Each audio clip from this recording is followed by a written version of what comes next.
मानव भूगोल में अपन जो विचारधाराएं पढ़ते हैं उसमें मानव और प्रकृति के बीच में अंतर संबंध का एक टॉपिक आता है, जिसमें मानव और पर्यावरण के बीच में क्या रिलेशन है। इसकी विचारधारा जो मानव भूगोल में पढ़ते हैं तो मानव पर्यावरण अंतर संबंध यानी मानव और पर्यावरण का इंटरेक्शन क्या है। तो अपन पर्यावरण की अगर बात करें तो पर्यावरण से मतलब है कि जो मनुष्य के जो आवास है, जैसे यहाँ बनाया गया है कि मनुष्य के कई सारे आवास हैं, जैसे ए है, बी है, सी है, डी है, ई है, एफ है, जी है। जैसे अपन एग्जाम्पल लें तो ये अलग अलग रीजन है जहाँ मनुष्य रहता है। इन सभी आवासों में जैसे मनुष्य की क्रियाएं देखें तो सबकी अलग अलग मिलेगी। मनुष्य का जो खान पान है, रहन सहन है, लिविंग स्टैंडर्ड है, वो सब अलग होगा। और यहाँ की जो सामाजिक दशाएं हैं, जैसे धर्म और परंपराएं, रीति रिवाज, जो उनके रहने का तरीका है, जो सामाजिक जो संगठन होते हैं वो अलग अलग होते हैं। इन क्षेत्रों के सभी के आपकी आवास जो बनावट है, घरों की जो बनावट है, घरों की जो छत है, धार्मिक स्थानों की जो बनावट है, यहाँ जनसंख्या का जो जमाव है कम या ज़्यादा, और यहाँ की जो राजनीतिक सोच है सब अलग अलग मिलेगी। तो मानव भूगोल में देखा जाता है कि मनुष्य की सब चीज़ें अलग अलग क्यों है, इन सब के पीछे जिम्मेदार है इसका पर्यावरण, जिनको अपन प्राकृतिक दशाएं बोलते हैं।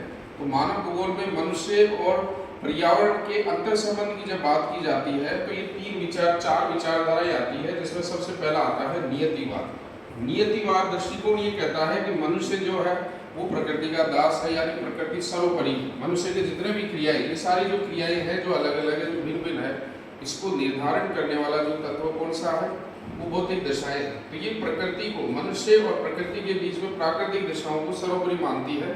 और इस वाद का जन्मदाता जो है जर्मन है, और इसमें रेटजेल ने इस पर काम किया था। आज भी अगर परंपरागत सामाजिक दशाओं को हम पढ़ेंगे, जैसे जो जनजातीय समाज होते हैं, तो वहाँ जाके देखें तो उनकी सारी जो क्रियाएं हैं वो कहीं न कहीं प्रकृति से कंट्रोल में रहती है। लेकिन जब अपन संभववाद विचार में जाते हैं, संभववाद का जन्म फ्रांस में हुआ था, ब्लास और फेब्रे ने इस पर काम किया था। तो संभववाद जो विचारधारा है वो प्रकृति को एक उपदेशिका मात्र मानता है, यानी प्रकृति एक सलाहकार से ज़्यादा नहीं। प्रकृति सलाह देती है, मनुष्य उन सलाह को मान भी सकता है और नहीं भी मान सकता, यानी ये मनुष्य के कार्य को महत्वपूर्ण मानता है। तो कई भी जगह देखें कि अगर आज विकासशील समाज की बात करते हैं तो आज संभववाद विचार को समझा जा सकता है। तीसरा जो वाद है नवनियतिवाद। नवनियतिवाद का जो डेवलपमेंट है वो अमेरिका में हुआ था। और अगर ये बात करें अपन नवनियतिवाद में, तो नवनियतिवाद ये कहता है कि मनुष्य जहाँ प्रकृति जहाँ आपको रेड सिग्नल दे रही है तो वहाँ कार्य मत करो, और जहाँ प्रकृति ग्रीन सिग्नल दे रही है तो वहाँ अच्छी प्रोग्रेस करो। तो एक तरह से ये विकसित समाज पर लागू होता है। और सबसे बाद वाला जो कॉन्सेप्ट है वह है प्रसमतावाद। ये ब्रिटेन में डेवलप हुआ था और OH स्पेट ने इस पर काम किया था। ये अति विकसित समाज पर लागू होता है। ये कहता है कि जो प्रकृति है वो संभावनाएं देती है, बहुत सारी संभावनाएं देती है, मनुष्य संभावनाओं पर निर्णय करता है और जो बेहतर संभावना है उसी को चुनता है ताकि उसका डेवलपमेंट अच्छी तरह से हो सके।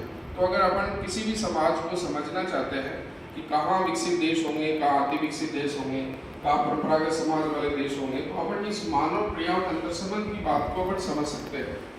तो ये देखा भी जा सकता है, डिस्कशन भी किया जा सकता है। तो अपन नेक्स्ट में ये भी देखेंगे कि किस तरह से इसका डिस्कस। Thank you.